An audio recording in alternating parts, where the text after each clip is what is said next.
पाक बहरिया ने हंगोर डे के मौके पर खुसूसी प्रोमो जारी कर दिया। तर्जुमान पाक बहरिया के मुताबिक प्रोमो में शहदा और गाजियों को खराज अकीदत पेश करने के साथ साथ पाक बहरिया की आबदोज हंगोर की दुश्मन के खिलाफ लाजवाल कामयाबी को उजागर किया गया है। 1971 की जंग में पाक बहरिया की आबदोज हंगोर ने बहादुरी की अजीम तारीख रकम की।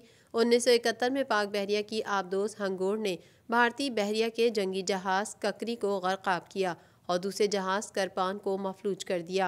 दूसरी जंगी अजीम के बाद ये पहला वाक़या है जिसमें किसी आबदोज ने बहरी जहाज को नेस्तो नाबूद किया। बहरी मार्कों में पाक बहरिया की आबदोज हंगोर का ये कारनामा हमारे दुश्मनों को कभी न भूलेगा।